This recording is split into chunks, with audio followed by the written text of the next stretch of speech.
भगवान श्री कृष्ण ने जन्म मथुरा में लिया और पले बड़े वो गोकुल में, और राज्य उन्होंने द्वारका में किया। मगर एक सवाल है जो हमारे मन में हमेशा आता रहा कि जिस दिव्य और भव्य नगरी को भगवान कृष्ण ने स्वयं बसाया, आखिर वह समुद्र में कैसे समा गई, और इसके बाद भगवान कृष्ण का क्या हुआ। इन्हीं सवालों के जवाब आज के वीडियो में हम जानेंगे। बने रहें वीडियो में अंत तक। मित्रों, द्वारका नगरी, जिसे भगवान कृष्ण की कर्म भूमि भी कहा जाता है, महाभारत में वर्णित कथाओं के अनुसार जब भगवान कृष्ण ने कंस का वध किया था, तब जरासंध ने प्रण लिया कि वह कृष्ण और समस्त यदुवंशियों का विनाश कर देगा। और यही हुआ। जब भी जरासंध को मौका मिलता तो वह यदुवंशियों और मथुरा पर धावा बोल देता था। जरासंध का अत्याचार रुकने का नाम ही नहीं ले रहा था। इसीलिए सभी प्रजा की सुरक्षा के लिए भगवान कृष्ण ने मथुरा को छोड़ना सही समझा। और जब उन्होंने मथुरा छोड़ा तो उन्होंने समुद्र के किनारे एक भव्य नगरी का निर्माण किया, और इस नगरी का नाम उन्होंने द्वारका रखा। और यहाँ आने के बाद वे शांति पूर्वक अपना जीवन बिताने लगे। मगर समय का पहिया आगे चलता रहा। लगभग 36 सालों तक उन्होंने इस धरती पर राज किया। मगर एक दिन भगवान कृष्ण ने अपना देह त्याग दिया, और उन्हीं के साथ यह द्वारका भी समुद्र में समा गई। मित्रों, द्वारका डूबने के पीछे दो कहानियाँ पौराणिक ग्रंथों में मिलती हैं। पहली कथा है माता गांधारी के द्वारा भगवान कृष्ण को श्राप मिला, और दूसरी कथा है ऋषियों द्वारा श्री कृष्ण के पुत्र शाम को श्राप मिला, जिस वजह से यह द्वारका नगरी डूब गई। क्या है पूरी कहानी, चलिए एक एक करके जानते हैं। धर्म और अधर्म के बीच हुए महाभारत के युद्ध में, जहां एक तरफ कौरव सेना थी और दूसरी तरफ पांडव सेना थी, 18 दिनों तक चला यह भीषण युद्ध, जिसमें पांडवों की जीत हुई और कौरवों की हार।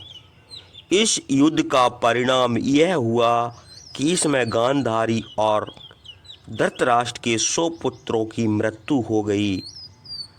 इस भीषण युद्ध के लिए गांधारी ने भगवान श्री कृष्ण को दोषी ठहराया, क्योंकि वह जानती थी श्री कृष्ण चाहते तो यह युद्ध रोक सकते थे, मगर उन्होंने नहीं रोका।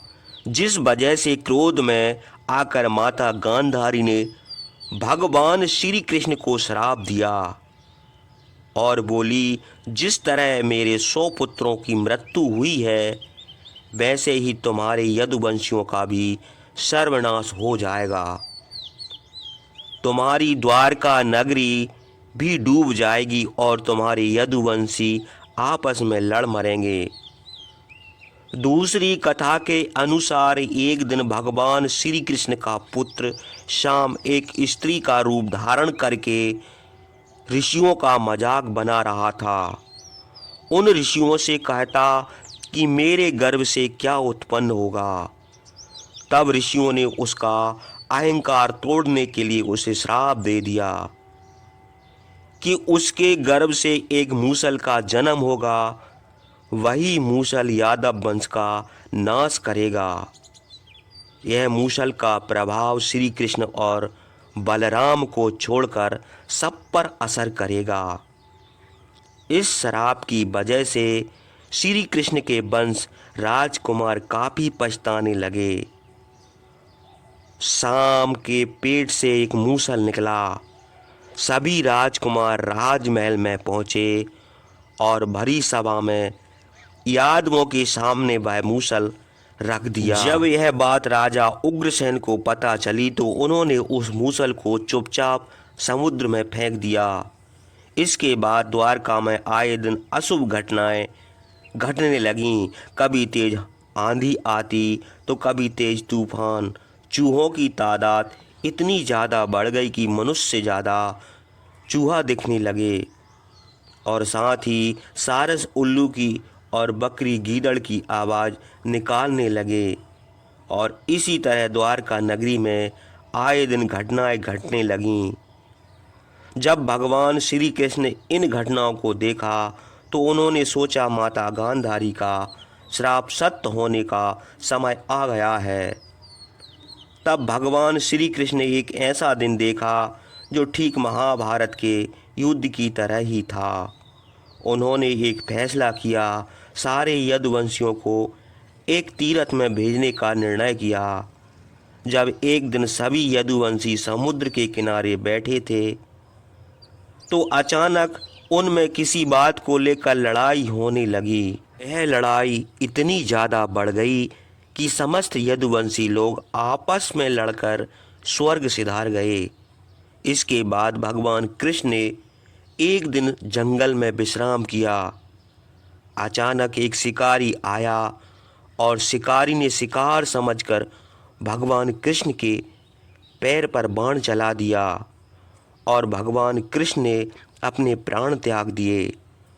और जैसे कि माता गांधारी ने श्राप दिया था कि तुम्हारे साथ तुम्हारे समस्त द्वारका भी डूब जाएगी, वही हुआ। भगवान कृष्ण के प्राण त्यागते ही द्वारका नगरी भी समुद्र में समा गई। मित्रों, आज हम जिस द्वारका नगरी को समुद्र में देख रहे हैं, यह वही द्वारका नगरी है जहां भगवान श्री कृष्ण रहा करते थे। इससे यह स्पष्ट हो जाता है कि भगवान श्री कृष्ण धरती पर आए थे। उन्होंने यहाँ कई सालों तक राज किया। मित्रों, भगवान कृष्ण को धर्म के लिए जाना जाता है। उन्होंने अधर्म का नाश करने के लिए धरती पर जन्म लिया था। माता गांधारी का श्राप भी भगवान कृष्ण के वजह से ही सत्य हुआ, वरना तीनों लोकों में कोई नहीं जो भगवान कृष्ण को श्राप दे सके, क्योंकि भगवान कृष्ण तो स्वयं ही नारायण है और ऋषि मुनियों का तप और उनका श्राप का प्रभाव वह भी भगवान कृष्ण की वजह से ही सत्य होता है। तो दोस्तों, अगर यहाँ तक आ गए हो तो वीडियो को एक लाइक अवश्य कर दें और चैनल को सब्सक्राइब कर दें। राधे राधे, जय श्री कृष्ण।